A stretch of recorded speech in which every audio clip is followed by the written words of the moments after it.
Estamos listos para arrancar con el siguiente panel.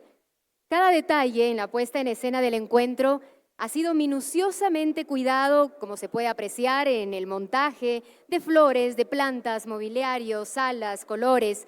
Un informe de sostenibilidad elaborado por CEIF, FIGE y el EAE Business School constata que ha habido un significativo avance en el ámbito de la responsabilidad social, corporativa en las empresas de la región. A pesar de ello, aún enfrentan importantes desafíos. Esta es una de las conclusiones del estudio que recoge las opiniones de más de 770 instituciones y empresas de todos los países de Iberoamérica y que tiene como objetivo ofrecer una visión sobre la situación actual y tendencias en materia de RSC en materia empresarial. Miremos un video, por favor.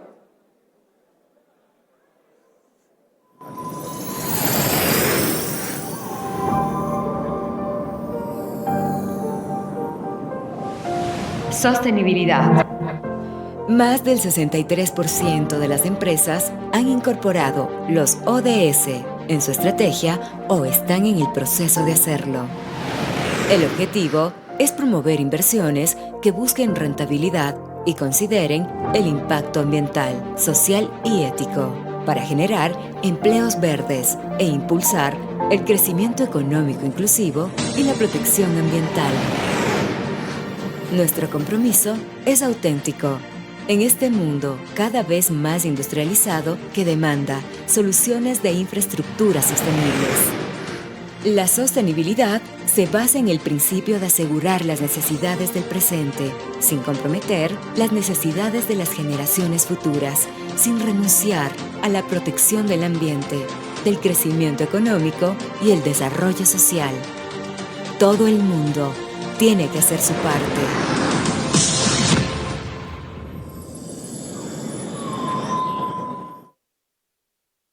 ¿Qué sucede que no avanzamos a la velocidad que necesitamos?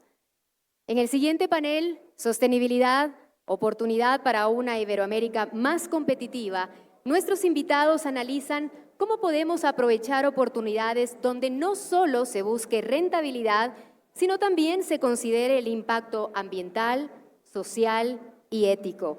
Alicia Montalvo, gerente de Acción Climática y Biodiversidad de CAF, modera la conversación. Gracias a nuestros panelistas. Adelante, el escenario es suyo. Muchas gracias. Buenas tardes a todos. Vamos ahora a abordar un tema de enorme actualidad. ¿No se oye? ¿No se escucha? ¿Hola? Sí, ahora sí.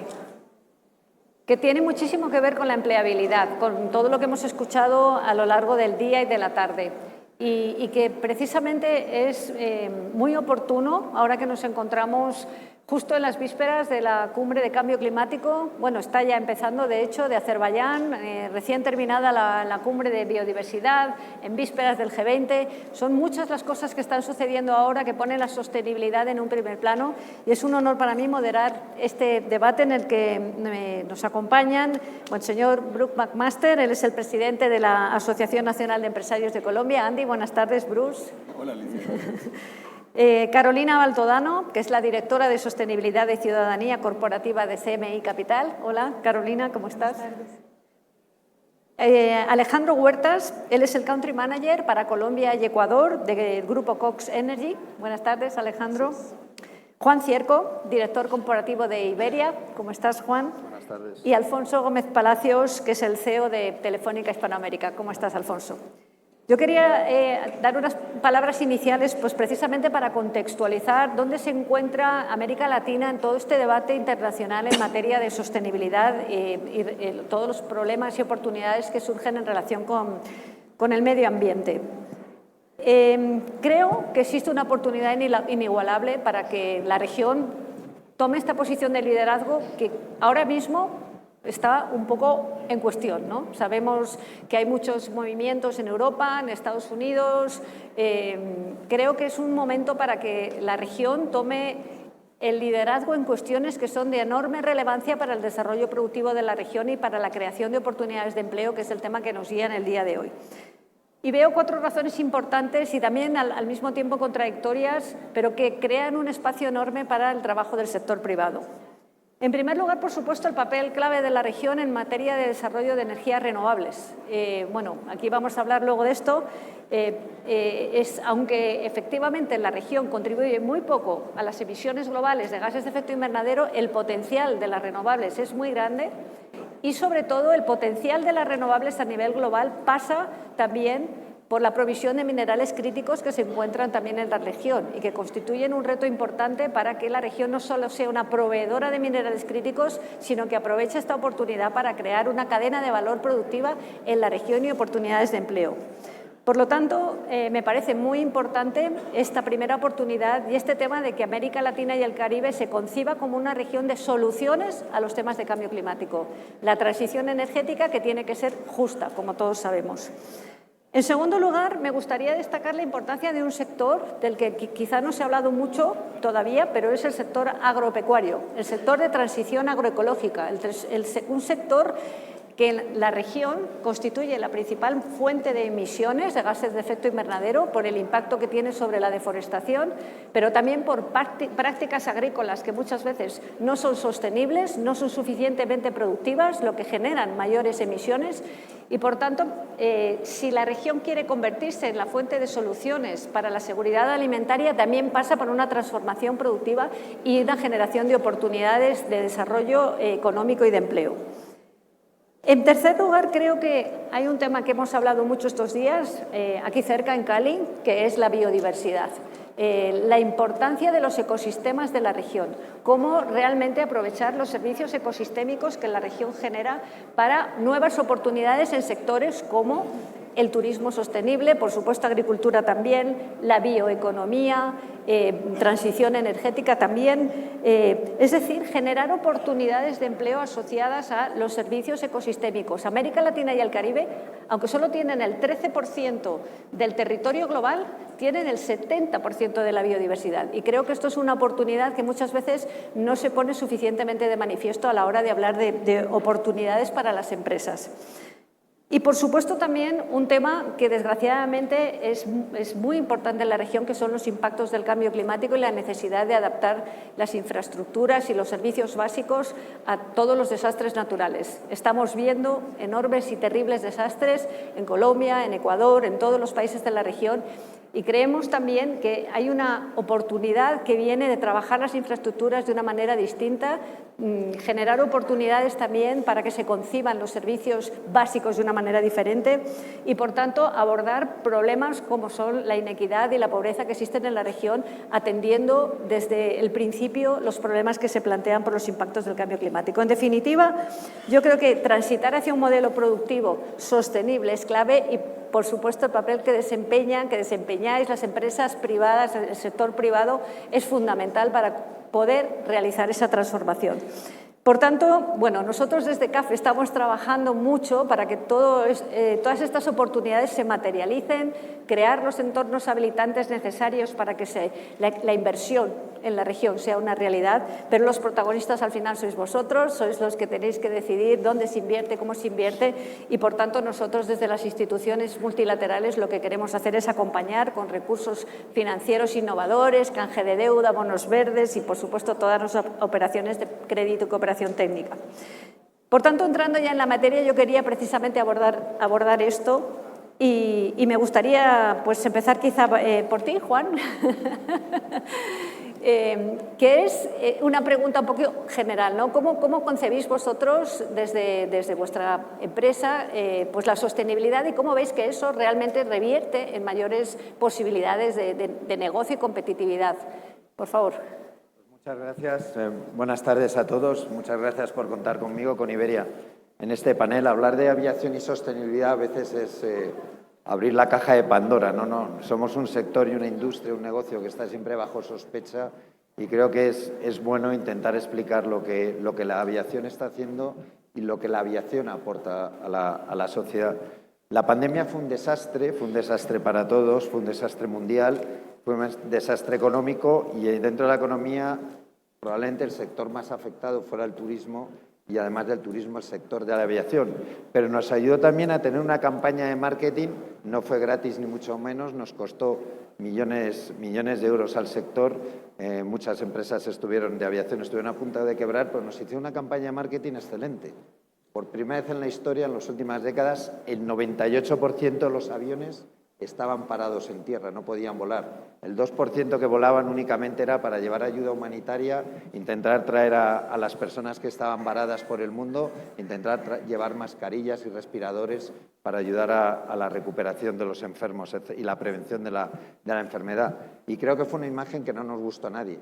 Ver a la aviación en tierra, ver a los aviones en tierra significaba que se paraba la economía, que se paraban los negocios, que se paraba el intercambio cultural, que se ponía freno al intercambio de talento y, en definitiva, que se acababa con el desarrollo de las personas. Por lo tanto, creo que, partiendo de esa base de que la aviación es imprescindible para el desarrollo social, económico, cultural, empresarial, etcétera, etcétera, tenemos que encontrar la mejor forma y el equilibrio justo para que podamos, por un lado, con la preocupación que requiere estar pendientes de cuidar a nuestro planeta, pero por otro lado encontrar ese equilibrio para no poner freno precisamente a ese desarrollo que hacíamos mención antes.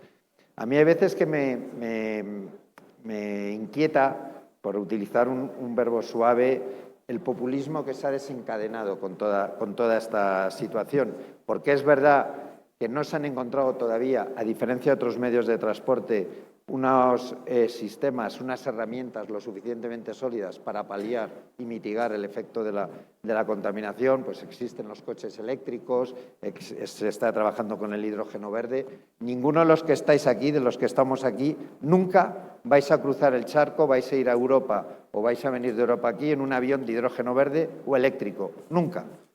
O sea, os moriréis, nos moriremos antes de poder ver eso. Probablemente nuestros hijos o nuestros nietos lo vean. Los que estamos aquí no lo vamos a ver nunca. La tecnología no va a ser lo suficientemente rápida y rauda para poder conseguir eso. Pero sí hay ya unos sistemas, hay unas herramientas que sí van a permitir que se pueda volar consumiendo o provocando un 80% menos de emisiones. Entonces, en lugar de intentar ir a lo imposible y a lo utópico, de poner en la diana según qué sectores que lo que hacen es mermar la capacidad económica y empresarial de los países y, por lo tanto, las personas, centrémonos en las herramientas que ya existen a nuestra disposición para conseguir que la aviación sea lo más sostenible posible. Y hay un combustible llamado SAF, Sustainable Aviation Fuel, en las siglas en inglés, que ya permite y ya se puede utilizar en todos los aviones que se fabrican con motores, ya sea de Boeing o de Airbus, se puede utilizar ya, no hace falta hacer nada para utilizarlo, inventar una nueva técnica, ¿no? Con los motores actuales ya se puede utilizar, que es el SAF, que hace que entre el 60 y el 90%, prácticamente el 80% de las emisiones se reduzcan. ¿Cuál es el problema? Que cuesta 4 o 5 veces más que el combustible fósil. Entonces, en lugar de hablar, hagamos, actuemos. Tiene que ser a través de la colaboración, por supuesto, público-privada, tiene que ser de la colaboración privada-privada. Las aerolíneas tenemos que asumir nuestra responsabilidad, los productores de combustible también lo tienen que hacer, pero los gobiernos tienen que incentivar con políticas realmente donde se apueste por la inversión para que se produzca ese combustible de manera y el volumen suficiente para que se reduzca el precio, para que se pueda volar con ese combustible. Lo tenemos a nuestra mano. Ese combustible se produce con residuos urbanos a través de energías renovables. Residuos urbanos en toda América Latina hay muchos, en Europa hay muchos. Apostemos realmente para producir ese combustible. Dejémonos de lanzar discursos populistas en contra de según qué sectores económicos para paliar y mermar su productividad y centrémonos en lo que ya es posible. Las aerolíneas trabajamos mucho en la renovación de nuestra flota.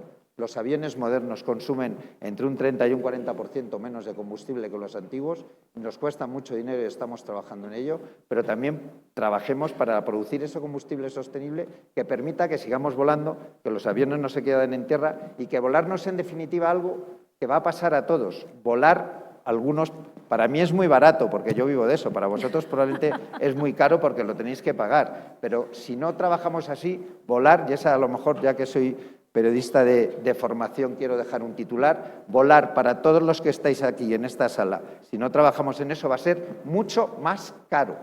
porque como el combustible va a ser mucho más caro, las aerolíneas vamos a cobrar más por los billetes, y algo que se había conseguido en los últimos años, en las últimas décadas, que es democratizar el turismo, democratizar la aviación, lo vamos a perder y va a tener que volver a ser una cuestión solo de élites. Trabajemos para evitarlo, produzcamos ese combustible sostenible con la ayuda de los gobiernos y las empresas privadas y consigamos que en lugar de hablar mucho, actuemos y pongamos solución a los problemas. Muy bien, muchas gracias. Yo creo que queda claro cómo la sostenibilidad se convierte en un elemento fundamental del negocio y no un discurso, como dices, y también cómo es un eje que motiva la innovación, muy claro en vuestro sector. Y ahí me gustaría pues entonces hablar ahora con Carolina, ¿no? ¿Cómo vosotros habéis visto que la sostenibilidad se convierte en un factor de innovación y de negocio, ¿no? Y no un mero discurso? Gracias, Alicia. Primero que nada, muchas gracias estamos muy contentos de estar acá, por tenernos aquí, además de estar en Ecuador, donde gracias a la alianza que tenemos con nuestros amigos de Pronaca, es uno de los 16 países en los que CMI tiene presencia. Tal vez muy brevemente, para los que no nos conocen, CMI es una corporación centroamericana. Tenemos presencia en 16 países, como mencioné. Tenemos más de 50,000 empleados en 8 diferentes unidades de negocio, de las cuales 5 están en la industria de los alimentos, y tenemos otras 3 unidades de negocio que están en los negocios de energía renovable, bienes raíces y finanzas. En alimentos estamos desde la producción de proteína cárnica hasta la elaboración de harinas, la elaboración de galletas, pastas.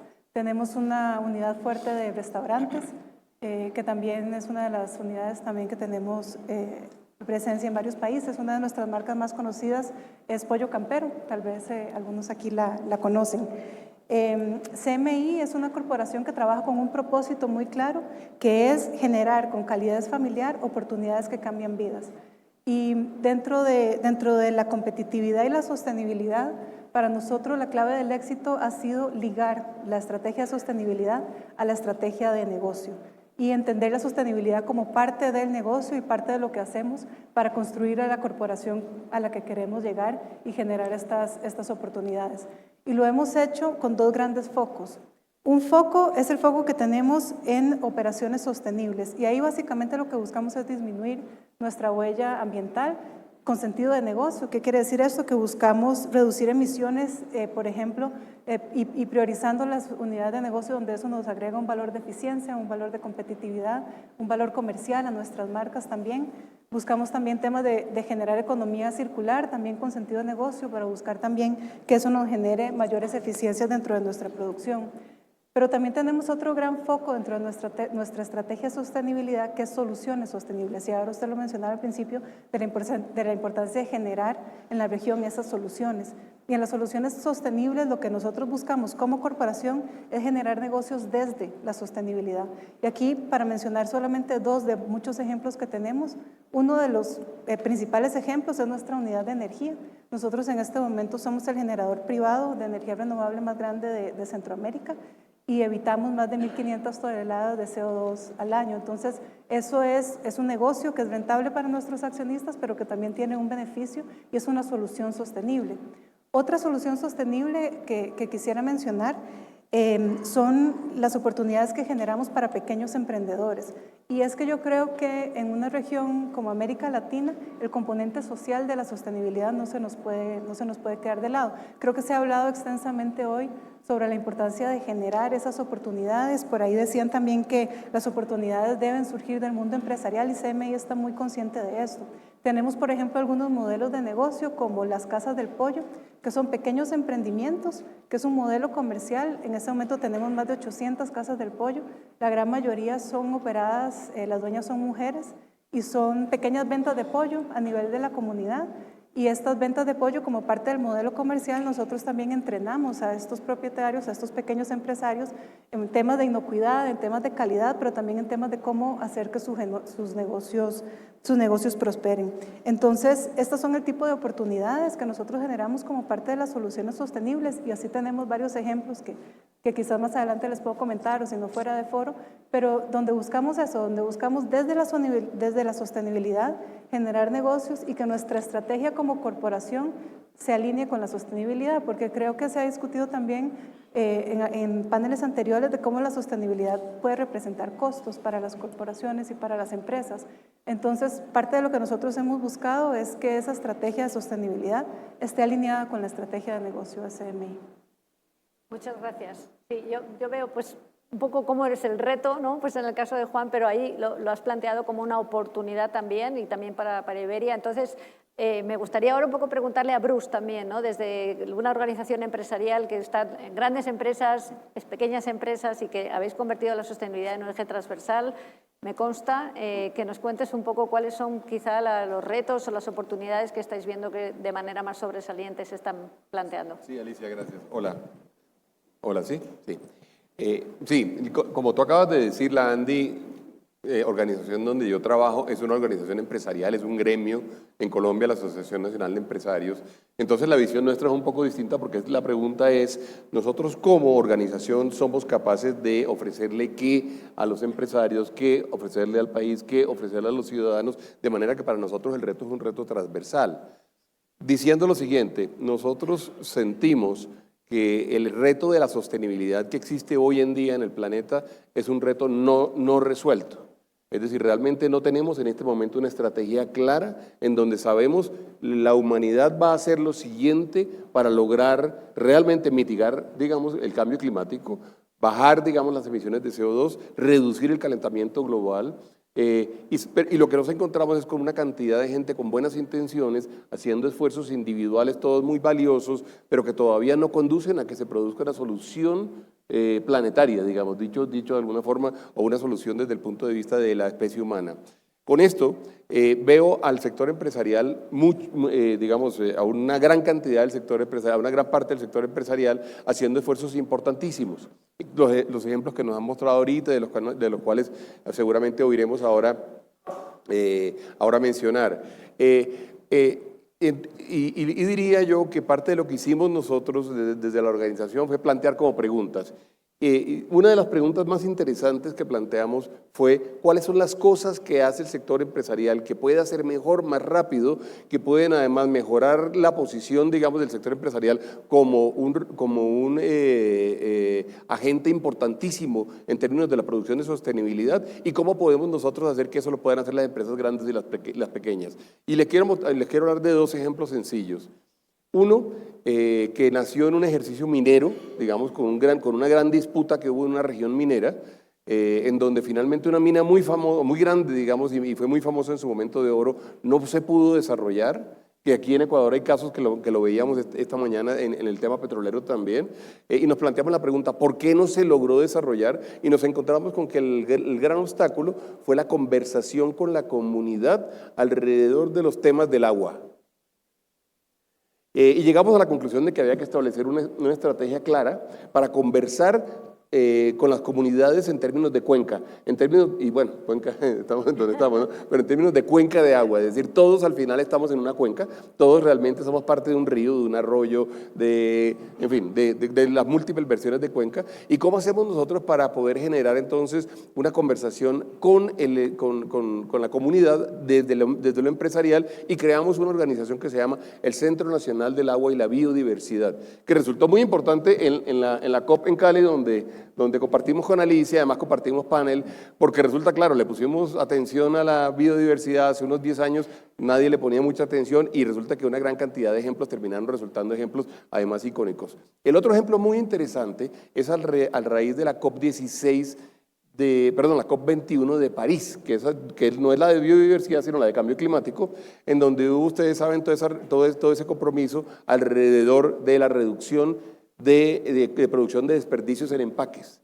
Y generamos un gran proyecto, en este momento es un proyecto que está destinado a procesar cerca de 300.000 toneladas año en el tema de reutilización de los materiales que se utilizan en diferentes empaques. Lo hacemos desde el gremio, coordinamos el trabajo con las autoridades, coordinamos el trabajo regulatorio también, Y el gremio termina contratando compañías que, claro, hacen el trabajo, digamos, de la reutilización de los materiales, y se arrancó con un proceso que va desde el diseño.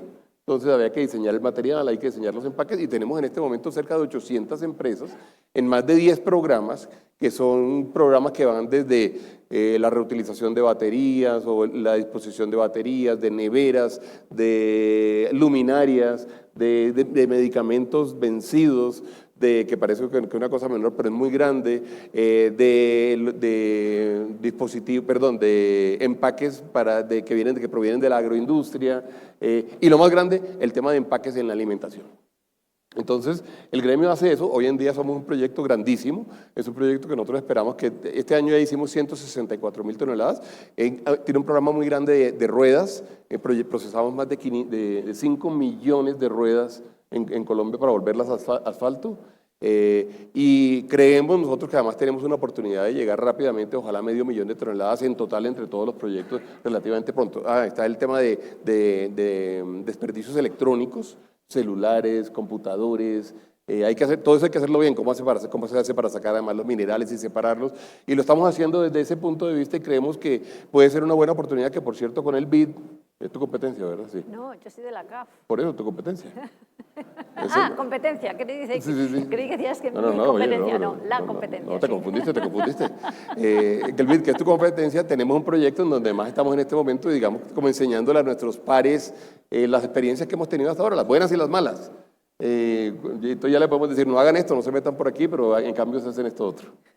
Sí. No, me parece interesante dos temas, bueno, muchos de los que has sacado, pero el tema de economía circular, que también la ha mencionado Carolina, que es una oportunidad enorme. Inmensa. Y luego también cómo la innovación con marca de América Latina juega un papel fundamental en las cumbres de negociación internacional. Y yo creo que eso es un proceso que todavía queda mucho recorrido, es muy ¿verdad? innovador, Sí. muy innovador, con mucha tecnología, con mucha ciencia, con mucha investigación.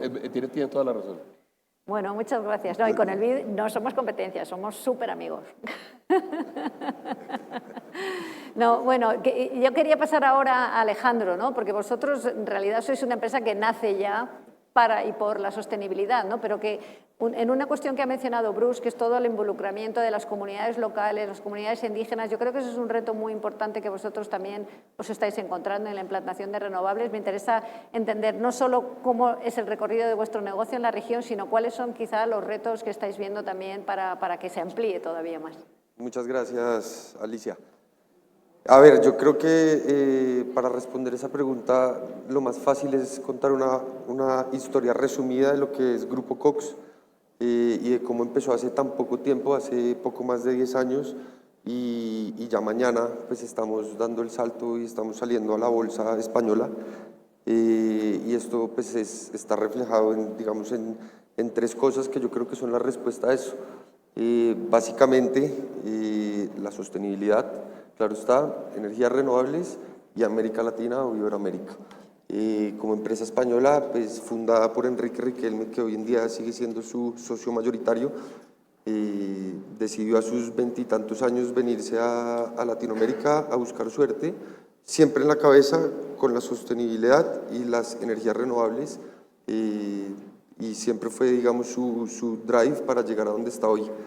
Él empieza como una IPP y empezamos a desarrollar proyectos solares en toda la región, desde México hasta Chile, y pues tuvimos un crecimiento acelerado, pero siempre orgánico, logrando así en el 2020, salir a la bolsa mexicana, a la bolsa secundaria, en 2023 a la bolsa secundaria también en España, y pues un hito muy importante fue también hace poco más de un año la adquisición de los activos productivos de Abengoa. Abengoa claramente pues nos dio un scope mucho más grande, un portafolio de servicios mucho más extenso, pero siempre enfocado a las energías renovables y sumando algo muy importante acá, que es pues el agua, donde hoy en día pues contamos con entre el 10 y el 12% del agua desalinizada del mundo está hecha por nosotros. A mitad de este año inauguramos la planta de desalación más grande del mundo en Abu Dhabi. Le damos agua potable a 4.5 millones de personas, Tenemos asimismo la planta más eficiente en Agadir, y esto claramente sumado a las otras tecnologías o tratamientos que tenemos en cuanto a agua, donde tenemos depuración, regadío, tratamiento, todo lo que son las petares, y aparte del agua, volvemos a la energía, donde ya no solo tenemos la parte de energía solar, sino diferentes tecnologías, ciclo combinado, bioenergía. En la parte de bioenergía, pues donde ya entramos a la parte, digamos, agrícola. Por ejemplo, en Brasil tenemos poco más de 25.000 hectáreas de caña de azúcar, donde logramos trabajar con los residuos y el bagazo para generar energía e inyectarla al sistema. Adicionalmente a esto, pues buscamos, mediante nuestra línea de infraestructura, lograr llevar toda esta energía digamos, a la mayor cantidad de kilómetros posibles, y pues con la experiencia que nos brindó la adquisición de los activos de Abengoa, pues ya hoy en día tenemos más de 30.000 kilómetros construidos de líneas de alta y media tensión alrededor del mundo. Este año, habiéndonos ganado parte o algunos de los lotes licitados en Brasil, y bueno, siempre buscando este equilibrio entre ese crecimiento económico, el medio ambiente, y pues siempre la conciencia social, que es un poco a lo que me preguntas, Alicia. Pues como saben, todos los desarrollos y proyectos de energía renovable pues llevan de la mano digamos, ese desafío social y ambiental, que digamos que yo diría que es la gran traba, pero que también la gran necesidad de que todos los países lo regulen y lo trabajen como debe ser. Obviamente cada país y cada región tiene diferentes regulaciones que debemos respetar, pero siempre creyendo en Iberoamérica, y eso es lo que ha logrado tenernos donde nos tiene ahora, mañana dando el salto a la bolsa y habiendo crecido exponencialmente en muy poco tiempo. Buenísimo. Muchas gracias. No, enhorabuena a vosotros, sí.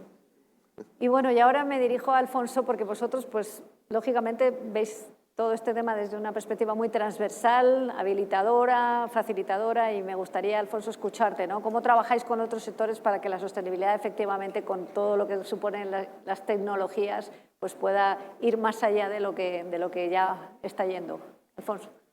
Gracias, Alicia. La verdad es que tú lo has planteado, el reto que tiene una empresa de telecomunicaciones, el reto que tiene el sector de telecomunicaciones es claramente transversal. Desde luego, desde la perspectiva de Telefónica, la aproximación es muy similar a la de CMI. Nosotros concebimos la sostenibilidad como parte de la estrategia del negocio, no es algo distinto, no es algo que analizamos o gestionamos aparte de la estrategia del propio negocio. Y por supuesto gestionamos los retos y oportunidades que tenemos, mitigamos los riesgos y gestionamos las oportunidades. Y en nuestro caso, las metas son muy ambiciosas. Tenemos metas propias como Telefónica de ser emisión neta cero para el 2040. Tenemos nuestra operación de España, de Brasil, de Alemania, de Perú, de Chile, ya con energía 100% renovable en la totalidad de nuestras operaciones, de manera que hay obviamente una ambición importante en las metas, pero entendemos que nuestro compromiso va mucho más allá. Tú lo mencionabas, sostenibilidad va de la mano de tecnología. No es posible soñar con escenarios sostenibles, con ecosistemas equilibrados, si no hacemos mediciones, si no sabemos qué estamos siguiendo. De manera que todo lo que estamos diciendo tiene que venir acompañado de una tecnología que nos permita medir, que nos permita hacer seguimientos, y esto no es nada distinto que Big Data, inteligencia artificial, soluciones de telemetría que nos permitan realmente saber en dónde estamos y cuál es la meta y si realmente es una meta alcanzable. Lo decía Bruce en torno a proyectos muy concretos. La línea base es fundamental y muchas veces no tenemos medida la línea base. Luego, esto va en muchos casos de dotar a nuestras comunidades con la tecnología necesaria, que parte de la conectividad misma, pero luego con soluciones muy a la medida para cada uno de los retos y de los riesgos que tenemos que trabajar. De manera que desde Telefónica entendemos ese doble rol, el predicar con el ejemplo, desde luego, muy ligado a nuestro plan estratégico, a nuestro propio desempeño estratégico con metas ambiciosas, entendiendo además que el sector de la tecnología es gran consumidor de energía Y como somos grandes consumidores de energía, tenemos que mitigar ese riesgo que entendemos que generamos, pero luego con ese rol transversal en la economía urbana, en temas de movilidad sostenible, en la economía rural, en temas de medición para la agricultura, de uso eficiente del agua, de los fertilizantes, de manera que hay un gran papel de las telecomunicaciones en todo el ecosistema, y ese es un rol activo que tiene que jugar el sector, y por supuesto Telefónica ahí pretende liderar con el ejemplo de lo que se hace en casa, pero participando activamente con organismos multilaterales, acompañando iniciativas que realmente pueden replicarse y que pueden generar un multiplicador en el ecosistema empresarial, porque esto va, lo decían también ustedes anteriormente, de cómo permear no solamente las grandes empresas, sino empezar a permear el tejido empresarial. Y eso, francamente, solo es posible a través de soluciones tecnológicas, y creo que ahí tenemos un rol muy importante que jugar. Muchas gracias. Yo creo que aquí efectivamente se trata de cómo la sostenibilidad hace América Latina más competitiva, y ahora pues lanzaría una pregunta que tiene que ver si entendéis que los marcos regulatorios, los sistemas de formación que hemos visto también en el anterior panel, acompañan para ese proceso, si realmente esto está ya de alguna forma pues, inmerso en la realidad normativa o en la realidad un poco formativa de la región, para que haya una convicción de que la sostenibilidad hace ser más competitiva la región. Y empiezo por ti, Carolina. ¿Qué cambios crees que habría que hacer? Si piensas que, bueno, la región es muy heterogénea, ¿no? Pero desde tu experiencia también en varios países.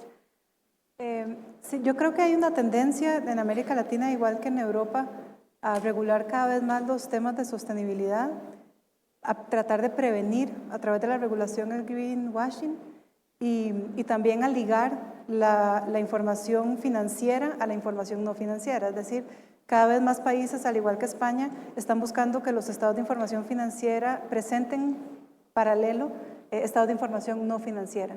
Ahora, yo creo que ahí hay un gran reto todavía, y creo que por eso es tan importante estos espacios donde podemos hablar en los distintos sectores, porque ahí el reto del cómo se reporta eso, cómo se mide y cómo se monitorea, yo creo que es uno de los principales retos que a veces, y por aquí lo mencionaban, nos vamos a lo ideal, que no siempre es lo real.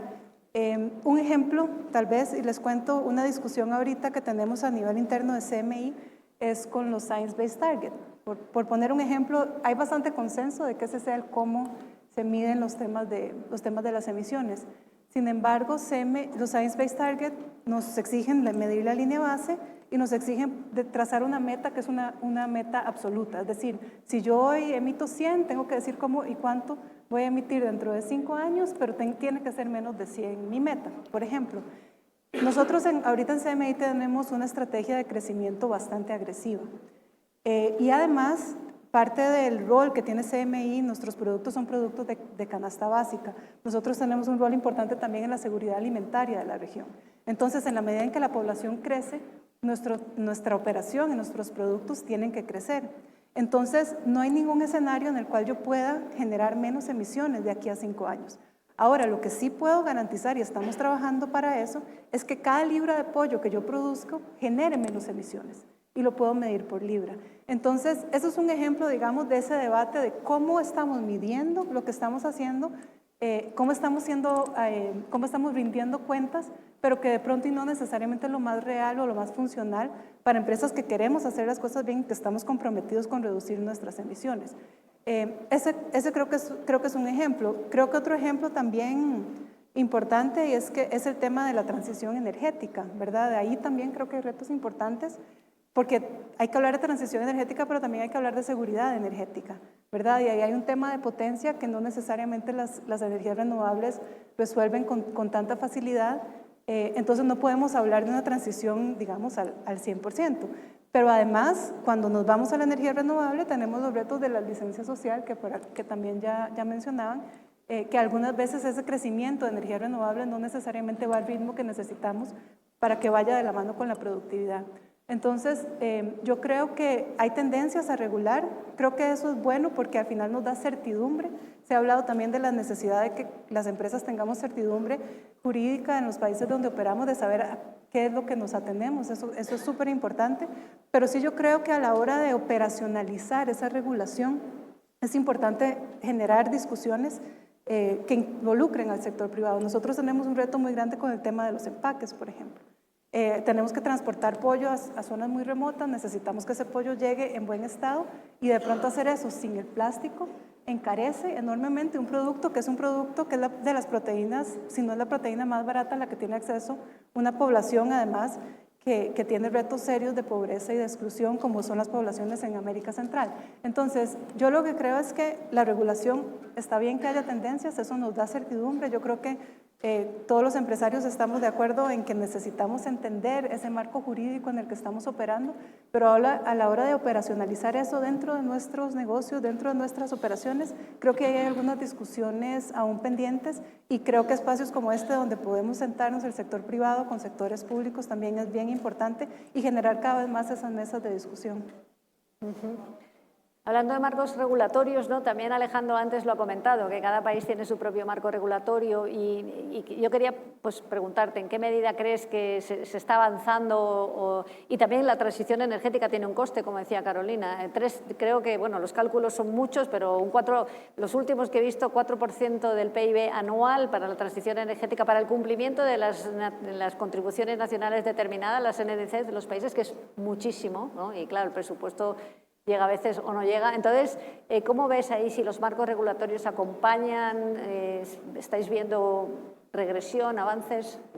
A ver, yo creo que es muy claro que cada país tiene su marco regulatorio y la clave acá es lograr romper esa idiosincrasia y poder entrar en ella de cada país. Cada empresa debe tener la capacidad de entender cómo opera cada país y cada marco regulatorio y lograr encontrar las claves o la forma de operar de cada uno de esos países e introducir lo que se quiera hacer. Yo creo que también es claro que todos los países, desde México hasta Chile, quieren tener más eficiencia energética digamos, en materia renovable o tener una matriz energética renovable y responsable, sino que cada país, por obvias razones, va a su propia velocidad. La clave es poder entender eso y así operar y tener diferentes equipos que sepan cómo llevar este marco regulatorio y obviamente entender la velocidad a la que vamos a ir en cada país y de acuerdo a eso pues destinar los recursos necesarios para poder llevar a cabo cada uno de los proyectos que se quiere. Alfonso, en materia de tecnologías, ¿crees que los marcos regulatorios acompañan la sostenibilidad o es más bien que las empresas estáis apostando por eso? Bueno, yo creo que tenemos un reto muy importante en el sector de telecomunicaciones. La verdad es que nuestros marcos regulatorios se han quedado antiguos. Hoy competimos con competidores que no existían hace 10 años, hace 20 años, hace 30 años, y nuestro marco regulatorio no ha cambiado sustancialmente de 20 años para acá. De manera que efectivamente nuestro marco regulatorio necesita una revisión. Y necesita una revisión por muchas razones. Juan mencionaba que en la pandemia los aviones quedaron en tierra. A nosotros nos pasó lo contrario. Nuestras redes explotaron, nuestras redes demostraron que eran resilientes, que podían aguantar un tráfico mucho más alto del que pensábamos nosotros podían aguantar, y eso tuvo que ver con unas decisiones de inversión del sector de telecomunicaciones muy pertinentes en su momento, que permitieron realmente que estuviéramos conectados, que pudiéramos estudiar, que pudiéramos trabajar, no obstante no estábamos en nuestros espacios físicos. De manera que de alguna forma la explosión de tráfico, que también genera explosión de consumo energético, que era lo que estábamos mencionando, nos impone retos regulatorios, que es el que tú mencionas, adecuar esos marcos, entender con quién competimos, adecuar ese marco para entender el espectro radioeléctrico realmente tiene que estar al servicio de ese servicio que es necesario para toda la ciudadanía y por lo tanto los marcos regulatorios tienen que acompañar que la cobertura, el despliegue es el valor mayor que tiene la economía cuando nosotros invertimos. Obviamente que todos los que participamos contribuyamos justamente, pero también se impone algún concepto que era impensable hace 20 años, que es la compartición de infraestructura. Si entendemos que somos un sector que consumimos energía, también se debe imponer la compartición de infraestructura, porque entendemos que muchas veces replicamos estructuras, replicamos infraestructuras que no son eficientes desde el punto de vista energético. Y ahí seguramente el sector tiene una asignatura pendiente. Desde Telefónica hemos liderado ese proceso de compartición de infraestructura, pero por supuesto es una agenda que apenas comienza, que yo creo que si hemos visto 5G, 6G no vendrá sin compartición de infraestructura. Es impensable tener 6G sin un marco de compartición de infraestructura. Entonces, a tu pregunta, creo que el marco regulatorio necesita actualizarse, necesita acompañar la realidad, necesita entender que es un sector transversal a la economía y desde la perspectiva del sector, el uso eficiente de los recursos. Creo que tenemos una asignatura pendiente y estamos trabajando y desde Telefónica liderando esa agenda. El uso eficiente de los recursos, porque también ahora se está diciendo que todo el tema de la inteligencia artificial y todos los centros de computación son grandes consumidores de energía y potenciales emisores, lo cual sería compartir un poco el reto que nos ha contado Juan antes, ¿no? de los modelos. Entonces, hay una pregunta, Juan, para ti. En estos debates pendulares que vemos, ¿no?, sobre el cambio climático, la necesidad o no de avanzar y ahora, bueno, pues que las negociaciones internacionales pueden estar un poquito como en cuestión ante la posición de los grandes países, ¿tú cómo lo ves? O sea, ¿cómo percibes? Porque antes has hablado de que no hay que caer en tendencias populistas, ¿no?, sino que, bueno, pues que hay que ir a los factores de innovación. ¿Ves que estos cuestionamientos respecto al cambio climático de alguna manera afectan vuestras decisiones de innovación o en todo caso es una ruta que estáis siguiendo que no tiene que ver con lo que se pueda plantear en algunos contextos internacionales? ¿Cómo lo veis? Nosotros, independientemente del contexto internacional, que es muy distinto en según qué región del mundo, y es algo que hablando antes de regulación también era importante destacar, pues Europa, antes he dicho esta mañana en el panel de los jóvenes empresarios que América crea, China copia y Europa regula. Y Europa regula quizás en exceso, teniendo en cuenta que el resto del mundo no está regulando de la misma manera desde el punto de vista de las exigencias en sostenibilidad. Europa puede tener unas exigencias y una regulación muy rigurosa respecto a la aviación, por ejemplo, y en este caso hablo yo del sector que conozco, pero no va a ayudar demasiado a la conservación del planeta si las aerolíneas del resto del mundo no tienen las mismas exigencias. Lo que hará será crear una falta de competitividad absoluta en las aerolíneas europeas y en los ciudadanos europeos que no podrán volar en igualdad de condiciones con los del resto del mundo. El grupo IAG al que pertenece Iberia tiene un compromiso absolutamente determinado para, como ha dicho antes Alfonso, en su caso ha mencionado el 2040, nosotros ser de producir emisiones netas cero en el 2050.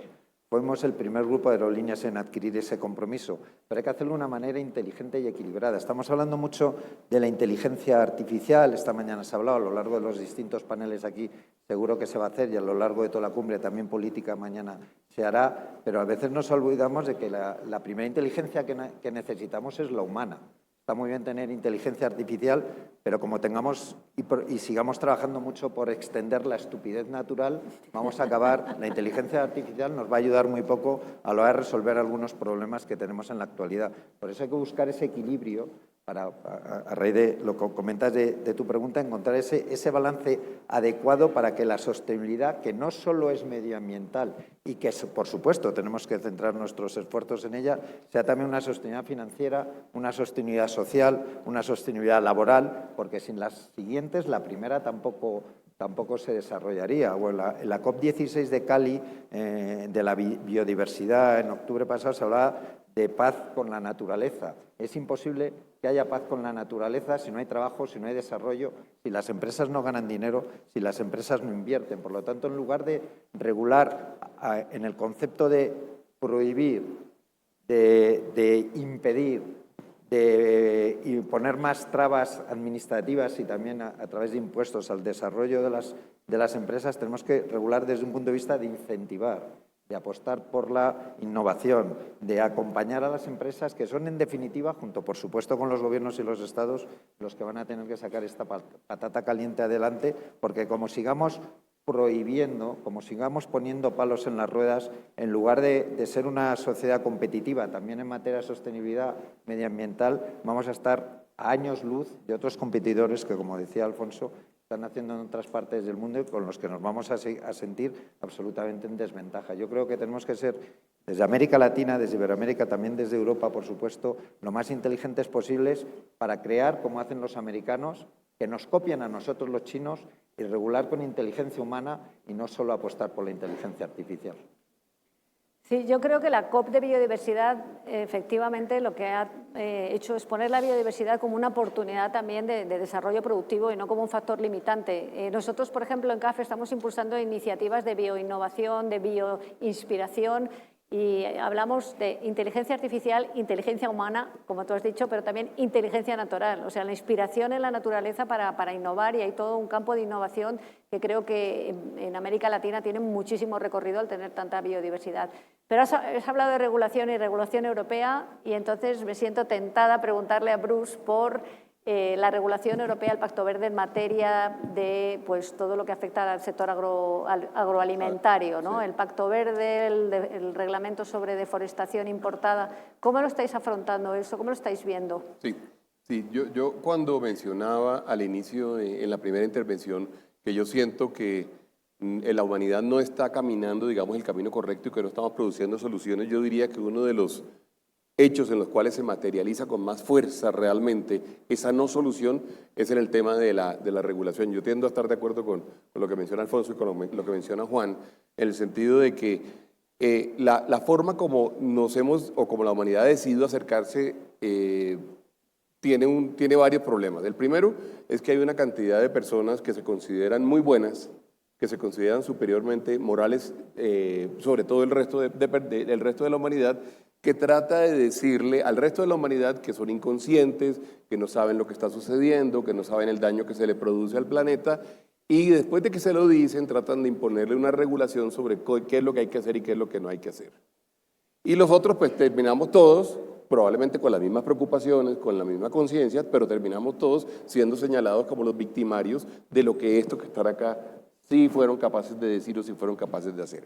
Cuando uno parte de ese modelo de solución, al final lo que vamos a hacer es vamos a tratar de hacer es como caminar un camino mediante el cual, mediante regulación, se trata de imponer una serie de comportamientos que al final puede que se den y puede que no se den. ¿Por qué puede que se den y puede ser que no?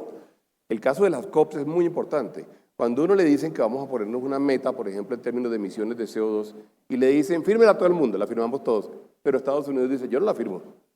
Y China dice, yo tampoco la firmo.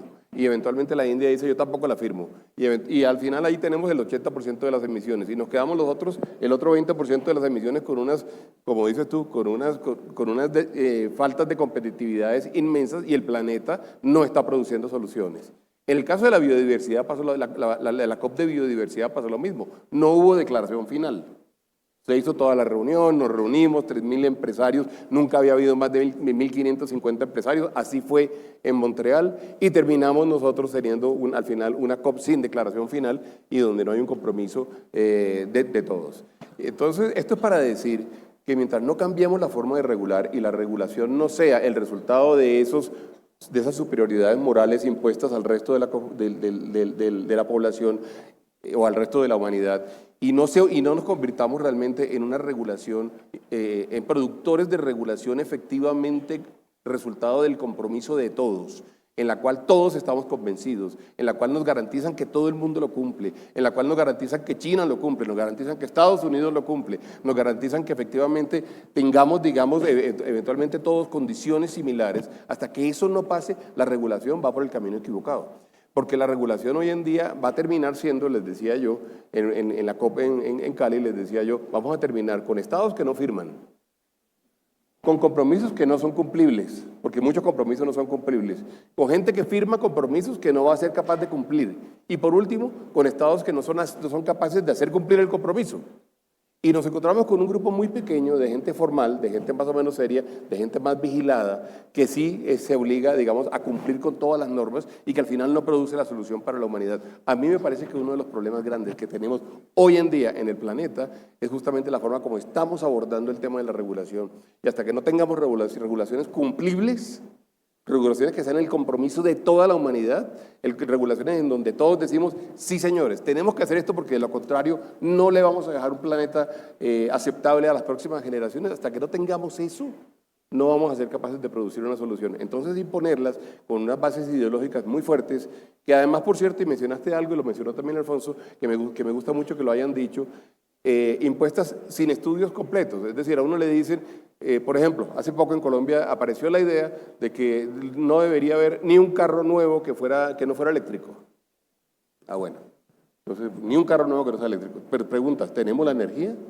¿Sabemos esa energía, si la energía va a producir o no va a producir emisiones de CO2? ¿Sabemos qué vamos a hacer con las baterías, con las pilas? ¿Cómo vamos a disponer eso en el futuro? ¿Tenemos los puntos de carga? ¿No tenemos los puntos de carga? Es decir, las soluciones no pueden ser tan simplistas y tan extremadamente simplistas sin entender verdaderamente el modelo frente al cual estamos. El ejemplo más grande de eso es el mundo de los hidrocarburos. Los países pueden renunciar a no producir hidrocarburos y no aprovechar la oportunidad de generar en un momento dado verdaderamente los ingresos que necesitamos para poder alimentar a la gente, para poder producir oportunidades de desarrollo. ¿Podemos nosotros darnos el lujo de que un país como Colombia, por ejemplo, haya suspendido las exportaciones, las exploraciones petroleras? Esas son las preguntas que tenemos que resolver y tenemos que resolverlas con un altísimo grado de técnica, de responsabilidad, de ser capaces de ver holísticamente todas las aristas de todo lo que se produce y la regulación debería ser el resultado de ese ejercicio. De un ejercicio que no está haciendo la humanidad y que mientras no lo hagamos vamos a tener unas tensiones insoportables, pero que sobre todo no producen soluciones. Yo creo, Bruce, que justamente lo que estás diciendo es que América Latina tiene una oportunidad de ocupar ese espacio de negociación internacional que ahora mismo pues realmente viene a lo mejor marcado por lo que tú dices o sientes que viene marcado por otras dinámicas. Pero tenemos que salir, Alicia, de esa versión tan radical. Claro, pero yo mi impresión, y también es un poco el panel, ¿no? De lo que se trata es de aprovechar el potencial que tiene la región precisamente para generar esas oportunidades y salir de un modelo económico que básicamente está basado en la extracción un poco de recursos naturales y que puede llegar a agotarse, ¿no? Entonces me parece importante también pensar en esas oportunidades que surgen. Es que van a surgir muchas. Por eso. Es que van a surgir, estoy de acuerdo. Van a surgir muchas y América Latina va a ser la solución para el planeta desde el punto de vista, lo va a hacer, pero para eso tenemos que producir soluciones razonables y tenemos que ir haciéndolo. La transición. Que además, entre otras cosas, perdón, ya sé que tú eres de otras latitudes y de otro continente. Yo soy de América Latina. Eso está muy bien, eso está muy bien. Pero, por ejemplo, la conversación del sur global con el norte global alrededor de cómo se va a pagar la descarbonización se tiene que dar. Yo no estoy de acuerdo con el tema de los bonos por acción climática porque me parece que no funciona, digamos, operativamente, pero sí estoy de acuerdo con que realmente los países desarrollados, los mayores emisores, le paguen a los países como nosotros, los nuestros, para que nosotros mantengamos el Amazonas, por ejemplo, o la Amazonia. Yo creo que eso lo tiene que pagar toda la humanidad. Y yo creo que hay una gran cantidad de oportunidades. Lo que pasa es que estaba un poquito exaltado con el tema de la regulación. No, me parece muy bien. No, yo creo que al final pero es un tema que es el tema de la transición justa, o sea que cada uno tiene que seguir su ritmo, hay que ver qué oportunidades hay que ver las fuentes alternativas de financiación, o sea, creo que el desarrollo y la inequidad pues se solucionan también con ingresos fiscales que por ahora vienen en muchos casos de los combustibles fósiles. Hay que pensar con una visión integral y creo que foros como este pues permiten efectivamente detectar oportunidades para crecer de otra manera, ¿no? Creo que se nos va acabando el tiempo y me gustaría entonces finalizar, pues que cada uno pudiera a nivel de titular, ¿no? Pues decir cómo creéis, te voy a empezar por ti, Bruce, cómo creéis que efectivamente se puede hacer de la sostenibilidad un factor de competitividad y cuál sería un poco el mensaje que querrías transmitir aquí a todos los que están escuchando. Sí, yo creo que la región tiene una oportunidad gigantesca, pero que tenemos que trabajarla organizadamente con alto grado de razonabilidad en todos los sentidos y desde todas las esquinas, digamos, de la conversación. Y yo no tengo la menor duda. El trópico, en donde América Latina juega un papel importantísimo, también seguramente el sudeste asiático. El trópico es el que va a terminar salvando el planeta. Totalmente. Y para eso yo creo que tenemos que establecer una conversación más unificada entre todos nosotros. Es bueno que estemos hablando de estos temas, que nos pongamos de acuerdo y que le hablemos al mundo. Creo yo que ahí está la gran oportunidad, es una oportunidad de oro, La realmente. región de soluciones. Carolina. Sí.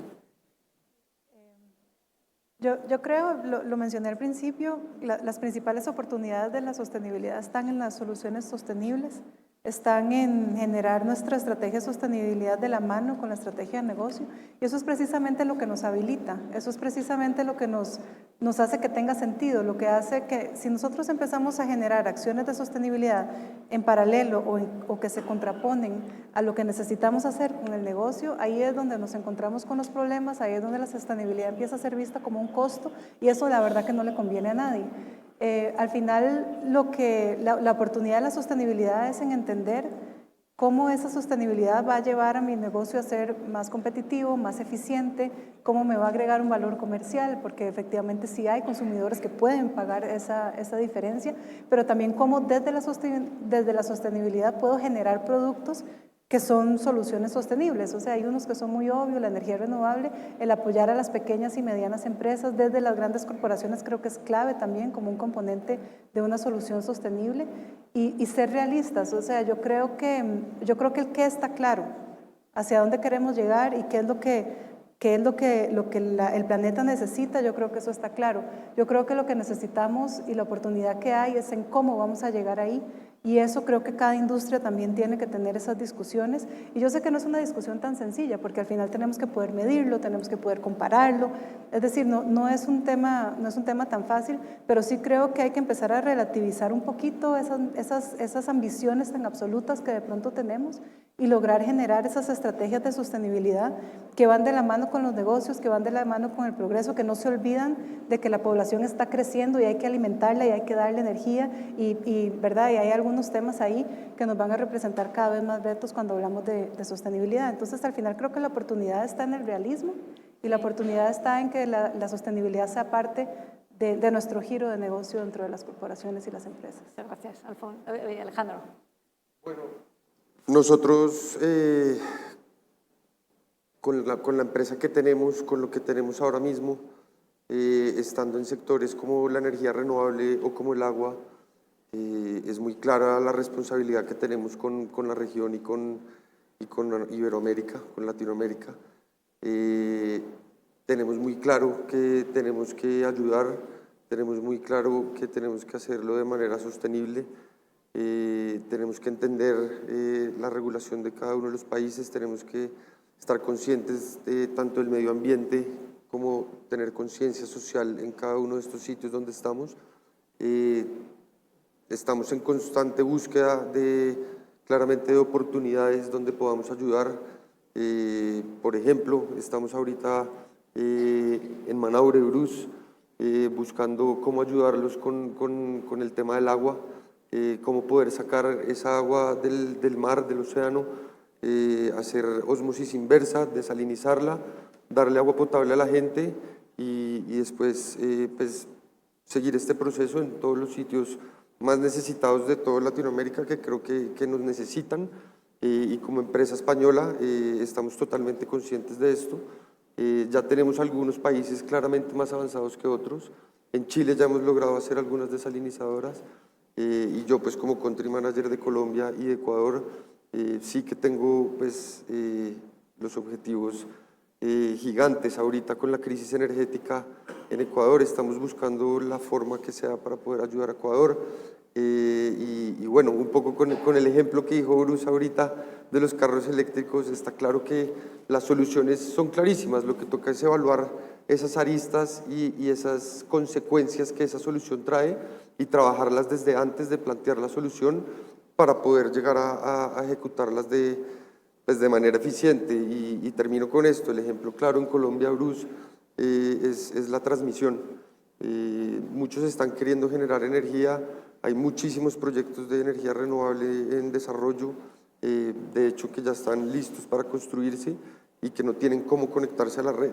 Hay que pensar antes cómo vamos a conectar estos proyectos a la red para que así ayuden a las distintas zonas donde quieren entregar esta energía. Si no, no hace sentido que desarrollemos proyectos de generación si no tenemos cómo llevarlos a su despacho final esta energía. Y obviamente, como último objetivo, pues llegar a estas zonas no interconectadas y poderle llevar energía a la gente y de esta forma pues terminar con este ciclo de la sostenibilidad que es indispensable. La parte ambiental, la conciencia social y claramente el crecimiento económico. Gracias. Muchas gracias. Juan. Yo soy optimista y quiero lanzar un mensaje positivo. El ser humano tiene como naturaleza la supervivencia, es decir, lo primero que queremos todos es seguir viviendo, que nuestros hijos y nietos en el futuro tengan una vida mejor, y para tener una vida mejor necesitan un planeta protegido, un planeta bien conservado y un planeta que también esté mejor. Por lo tanto, creo que a la postre el futuro radica en los jóvenes, y los jóvenes tienen una conciencia en este sentido mucho más desarrollada que las que ya tenemos algunas personas que ya pintamos canas. Pero aun con todo, creo que el reto en este momento, aun lanzando un mensaje positivo y optimista, porque tengo mucha fe en la juventud que viene detrás nuestra, esta mañana se ha visto en el foro de jóvenes empresarios, creo que tenemos ahora mismo más riesgos que oportunidades si no tomamos medidas inmediatas. Creo que es el momento de tomar medidas inmediatas, ahuyentar y alejarnos de los populismos, tomar medidas concretas, medir si esas medidas que tomamos tienen resultados y aunar. Hemos hablado mucho de distintas inteligencias, ¿no? Pues aunar la inteligencia humana, la inteligencia natural, me gusta mucho lo que has dicho, Alicia, la inteligencia, por supuesto, artificial y la inteligencia racional.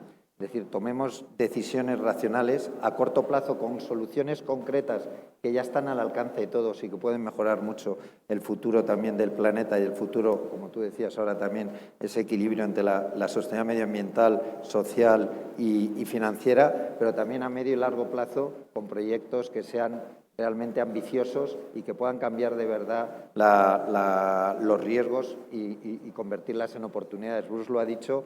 Es muy difícil, por mucho que hagamos los que estamos en este salón y en el continente latinoamericano, salvar el planeta si el 80% de la humanidad, que son la India, China, Estados Unidos y otros países que no se suman a estos proyectos o a esta realidad, no somos capaces de convencerles. Y ahí es el papel que tienen que jugar nuestros hijos y nuestros nietos, convencer al resto, a sus contemporáneos, a los jóvenes de otras latitudes, para que se sumen en este esfuerzo y entre todos podamos conseguir los objetivos que nos hemos marcado. Muchas gracias. Alfonso. Gracias, Alicia. Yo creo que me quiero referir nuevamente a algo que tú mencionaste. El hecho de que la sostenibilidad está completamente ligada a la tecnología, a la capacidad de implantación tecnológica. Creo que tenemos una oportunidad enorme. El sector de las tecnologías de la información y las comunicaciones está como un sector multidimensional, afectando a toda la economía. Tenemos oportunidad de dar ejemplo con proyectos concretos que nos permitan tener mediciones concretas y tomar decisiones inteligentes y adecuadas a nuestra realidad. Entonces creo y aplaudo que en general los entornos latinoamericanos, los países donde estamos operando en Latinoamérica, están entendiendo que las tecnologías, las TIC, realmente están para desarrollar tejido empresarial, tejido social, y que somos un habilitador de oportunidades en los demás sectores. Y creo que eso es un círculo virtuoso. La capacidad de formalización en torno a la tecnología que se despliega, la capacidad de desplegar soluciones de educación, de empleo, realmente creo que es importante. Y yo también quiero cerrar con un tono optimista. Creo que en la medida que enfoquemos las comunicaciones como un factor habilitante de la economía, como un factor multiplicador de la economía, creo que tenemos mucho por ganar y francamente creo que es una tarea que estamos haciendo en nuestros países. Cada vez vemos más gobiernos apuntando a ese propósito y francamente lo aplaudimos porque la respuesta del sector es inversión en despliegue tecnológico, inversión en cobertura, inversión en soluciones para toda la comunidad, de manera que yo también con Juan cierro con un mensaje positivo y optimista. Yo creo que tenemos mucho por hacer, pero tenemos un tejido empresarial que está dispuesto a hacerlo.